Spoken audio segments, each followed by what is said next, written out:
episode 19 of the Bakotunes Podcast. Today we have Mr. Paul Rodriguez, comedian extraordinary, the godfather of Latino comedy, and just one of the all-around good guy comics on the scene today.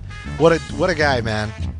Talking to him on the phone, it was like I was talking to my own brother, or my tío. That's uncle in Spanish, you know, just in case you didn't know. And we're talking about his upcoming appearance here in Bakersfield with the Latin Kings of Comedy Tour Volume 2, Friday, May 12, 2006 at the Bakersfield Fox Theater.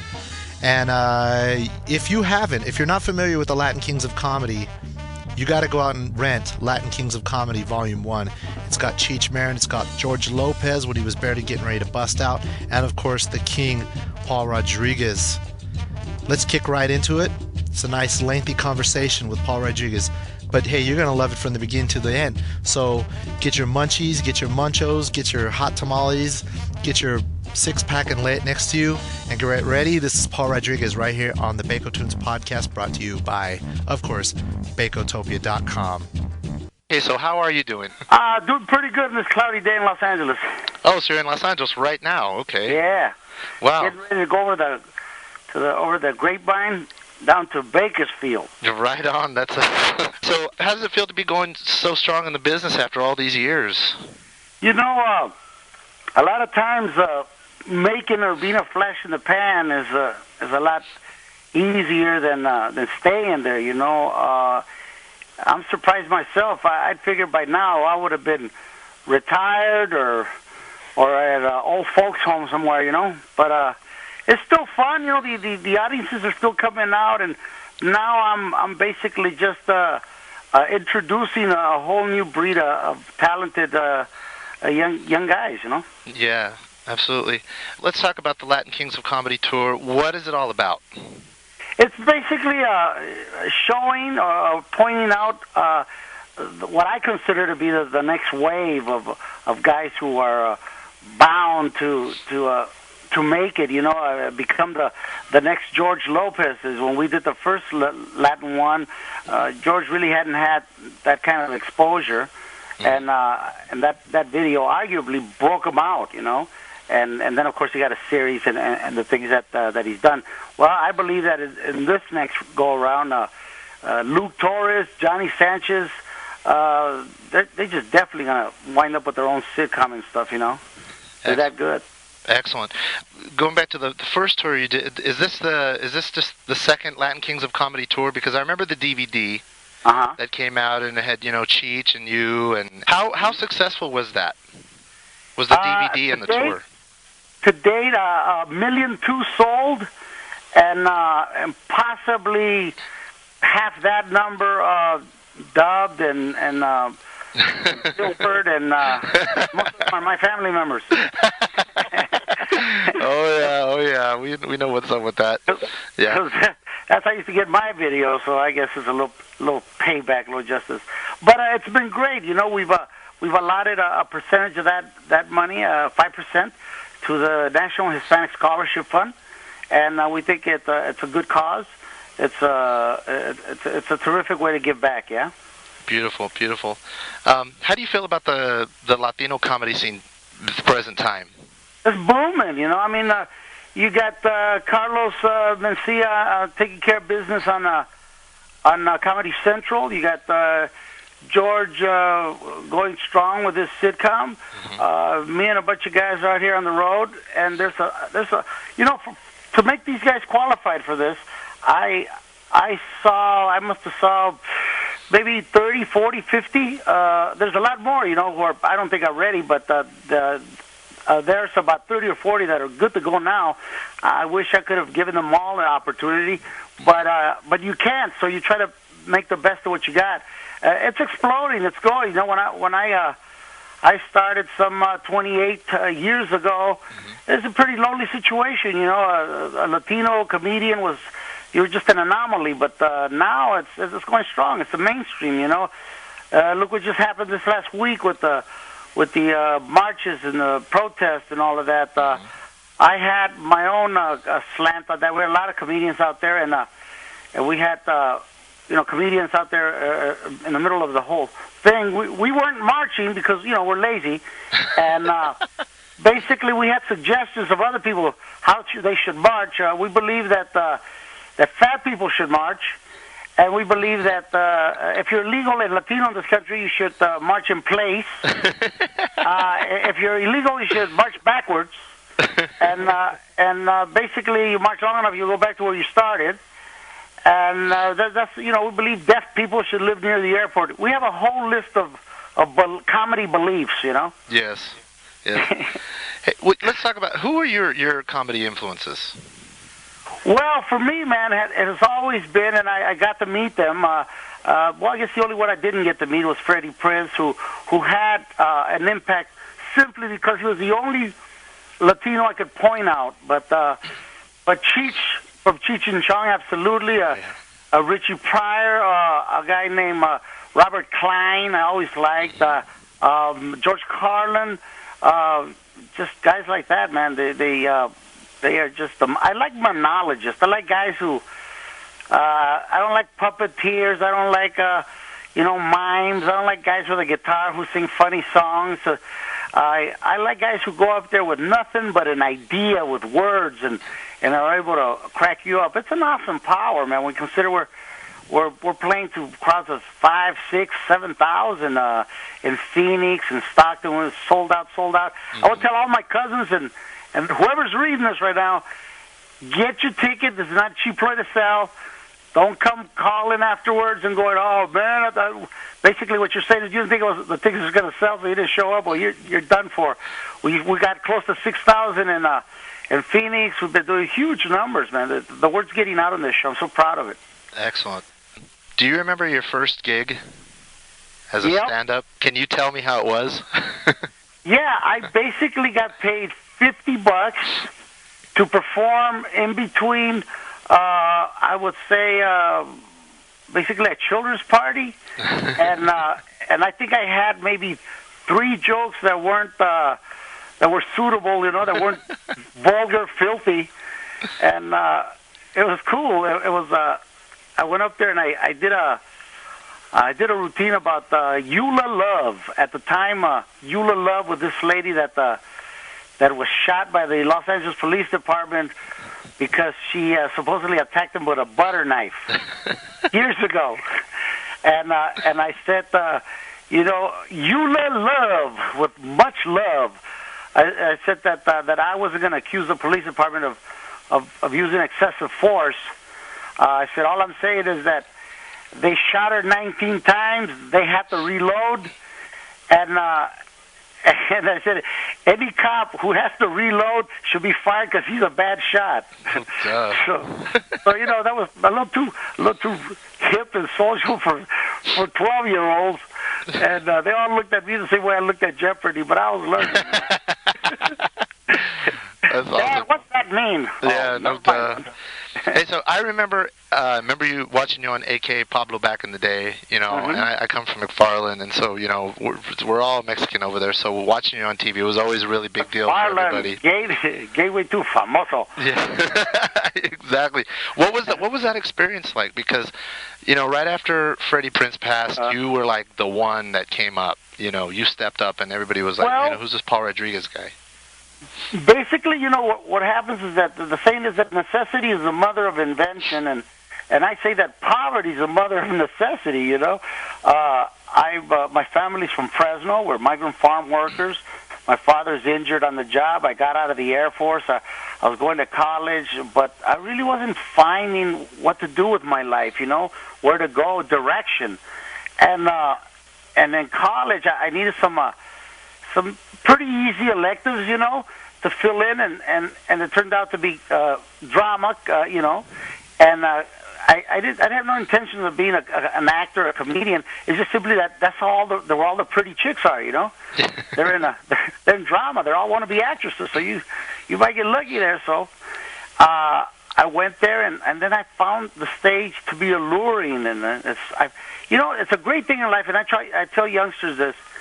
When you find that which you feel a light illuminate, like when you were born to do that, it's a wonderful thing, because I think every one of us through life, high school is such a confusing thing, because, you're trying to find out what's my place? What is it that I'm supposed to do? Am I supposed to be a writer? Am I supposed to be a welder? A candlestick maker? What is it that God put me on this planet for, that I have skill and talent for? And I was lucky enough to find that thing. Some people go their whole lives and they don't find it. Some people find out sometimes too late that they are writers, that they're performers. But lucky me, and before I knew it, I was doing that. Before even I knew what I was doing, I mean, there was no one for me to look at to try to pattern myself after. I tell Carlos and George and all these guys that I'm certainly isn't the best. I never saw myself as that, but at least they had the benefit of saying, I'm better than that dude. I think that I influenced the explosion of Latino comedians because perhaps I was that lousy. People everybody saw me on TV and go, "Oh, I got funnier stuff than that." But just trip on this. Had I not been that untalented, I'd still be at it. I mean, I think I influenced a lot of people by the fact that I couldn't turn to any Latino. By that time, Freddie Prinze had taken his own life. Yeah. And Cheech and Chong had broken up, and I didn't know what to do, so I was forced to do that. And you re-pioneered the whole movement, man. The whole. Not trying to take any credit. I'll simply say this: that I tried to be the best Paul Rodriguez I could, and of course there's a lot better ones since and will be, but there's only one Christopher Columbus, and I'm not bragging about that. It's a fact. And Christopher, if you look at it, didn't exactly have a great life. He died of syphilis in the Dominican Republic. So hopefully that won't happen to me. But because I got a great son. I don't know if you've heard about the P-Rod, but of course. That boy is of course, man. My son is a skateboarder, big fan. I still subscribe to Thrasher magazine, everything like that. So, and I watch ESPN, so of course I've seen him. He said I was just watching some videos that they have on the web, and he's never bragged about it. He's never showed them to me. I think my son is blessed because he's kind of shy, and he's not a braggart, and he lets his feet do his talking, and he's got a lot of qualities that his old man certainly didn't give him. But he is he's blessed too because he found something that he does well in life, and my father told me that I remember when I told him I was going to be a comedian, he literally said, "Ha! Don't make me laugh." And I told my mom I wanted to be a comic and I needed a few dollars to go to New York, and she said, "Act like you got money," and that's all the way they could help, Yeah. And when my son told me he was going to be a skater, I wasn't all that thrilled. I didn't understand what it was, and I said, "Oh man, do something with your life except that." But he was so successful that we both agreed that when he has a son or a daughter, if this child decides to play checkers, we're going to run out and get him the best checkerboard there money can buy, because he just might be good at it, Absolutely. So we're not going to try to choose a career. We're going to let the career choose you. I spoke with Gabriel Iglesias when his stop here, and he mentioned you as you are the one for him. I love Gabriel. I see so much talent. And look, comedians are like I've always said that comedians are like restaurants. Some people serve cuisine, really foo-foo, high uppity food, what I would consider intelligent stuff. Your Stephen Wrights, your Dennis Millers, where you have to have the IQ of an Einstein and Stephen Hawking to understand their references. And some people, serve out of a roach coach. They serve the ordinary blue collar plate, and some people a little restaurant, and some people, serve Mexican food. Some people at deli. We are like restaurants. We're all individuals and unique. And I happen to think I serve Mexican American, food, and some people. And then after a while, you develop fans. You develop people that like your style. You develop, but you don't even know you have a style. I'll tell you this: Gabriel, it gives variety and makes my heart happy, you know, because he does so many things. There was a young man that I helped a long time ago that I was convinced that he was the Messiah, and I was John the Baptist. And unfortunately, his Jones, his drug, just took it away. But Gabriel is he's no slouch himself, man. He's a terrific dude. He hangs around with fatter guys than he is. That way he'll make him look like he's in shape. Yeah. But it'd be tough to find a nicer, more talented guy than him. Unfortunately, you know, there isn't that kind of camaraderie amongst all of us, you know. I don't know why people don't talk to each other. I guess we were born to be so competitive we can't be friends. But, you know, a caution to Carlos and George that what goes up must come down. You got to give an opportunity for other Latinos to help. My conscience is clear. I have always searched for other Latinos to open for me in whatever way I could help them. You know, and I'm saddened to hear, and I don't know this for a fact, that they're not reaching out and helping, but I'm sure that's just a rumor. I'm sure they are. I hope they are. Yeah, so do I. Well, you're definitely the godfather figure, you know, regardless if you want to accept that title or not. You know, all the comedians, you know, and maybe if they don't even want to admit it, it's Paul Rodriguez. You know, you're the one for this generation, and so, you know. You get old right away because my kid, I remember, it's so funny. He's a man now. He's 21, and he was looking at this movie that I did years before he was born, you know, and he said, "Dad, oh man, you were skinny." I said, "Dude, it'll happen to you." Absolutely. Yeah, it's great.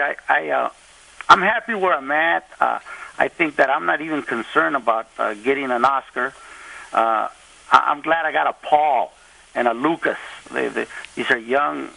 I'm so proud of my kids. I couldn't begin to tell you, man. If my purpose on earth was only to have had them, I think it was more than enough, you know. Mm-hmm. They're that kind of kids. You know, the reason I love my children so much is because they've been so forgiving to me. You know, I wasn't the kind of father that a kid deserves. Like, my father was always there for us. You know, he had time, and me, I was always chasing the brass ring on the other side of the country, you know, trying to make a few bucks for the poverty of my family. And I can have a lot of great excuses, but the truth is I wasn't there.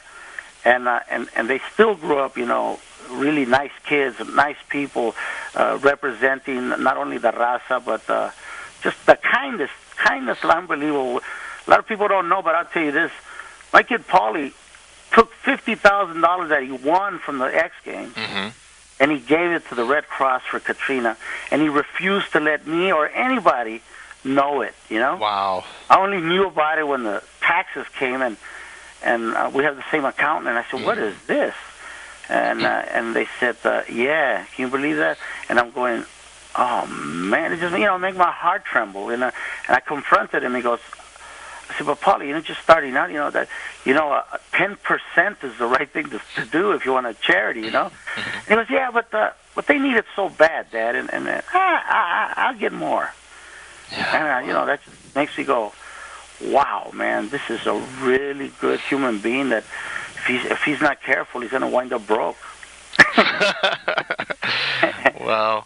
Well, I thank you so much for taking the time. Okay, do you have any message to your Bakersfield fans? Yeah, it's not really me you come to see. It's what I'm presenting.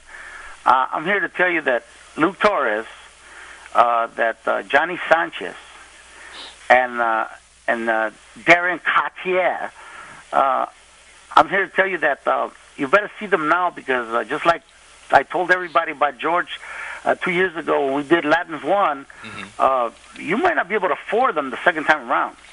So get up and get personal. I think that my job is to basically be the Don Francisco of Latino comedy. Absolutely. Are you going to start singing now? Are you going to release an album? Well, actually, what I am doing is I've been in Mexico City filming this movie, right? So I took the opportunity to do see if I can perform in Spanish. Uh-huh. And I've been performing to large crowds. I got invited to go to to Acapulco, to Venezuela, to Puerto Rico, and I've been performing in Costa Rica and stuff like that. Just trying to stretch, trying to see if I can do that. So what I'm gonna do, my goal is probably after we finish doing Latinums 1, I'm gonna get HBO or one of these cable networks, and we're gonna go down to Baghdad. I want to do a thing called Comedy Goes to War. I want to entice maybe a top black comic, Damon Wayans, just funny, 4 funny guys, and go up there and perform in Baghdad, you know, and because there's a lot of Latinos in the service. I myself was shocked. I've been there 3-4 times in Afghanistan and Baghdad, and whatever your feelings are about this war, I don't think nobody really likes war. I mean, it's worthless, but for whatever reason they're there, and I've always liked to do comedy in different venues. You know, I like to do it in difficult places. You know, like I did it in prison. I did it in different places, and that's what I want to do. And you know, continue to get parts here in movies, but I'm not all that ambitious. I'm going to take these last years, how long the Lord allows me to live, and smell the roses, and hopefully have grandkids, and not sweat it, knowing in my heart that whatever legacy or whatever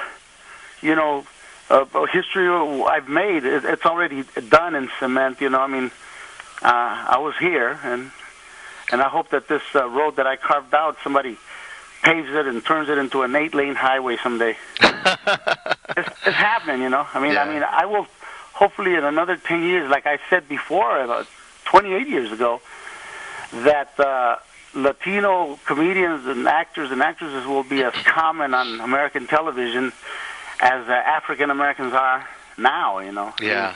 We're that big, we're that huge, and to all those that read this who have in the back of their mind, you know, I think I'm funny, I think I like to try it. I would say try it, even if you suck, at least you know that wasn't it. Nothing is worse. The reason I did it is because my biggest nightmare is that someday I would be an old guy surrounded by my grandkids saying, you know, I could have been somebody, I could have been this, I could have done that, but I didn't try, and I ran out of time. I'd rather have tried something and failed and know, well, that's not what I was born to do. Yeah. So just, that's it, you know, man. I mean, it sounds trite and it sounds cheap, but nobody's ever said it any better than it's what you make of yourself that really in the long run counts.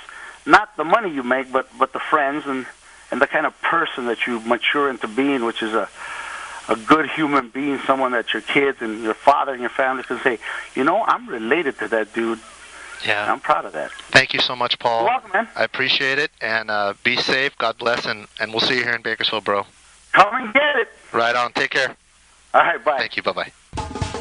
Don't forget to tune in next week for another exciting episode of Bakotunes Radio, brought to you by Bakotopia.com.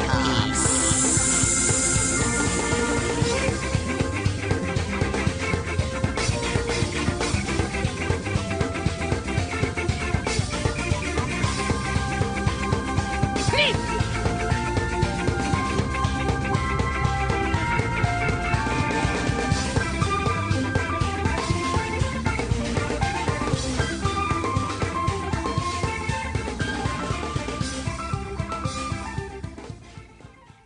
Now go away or I shall taunt you a second time. Bakotunes Radio.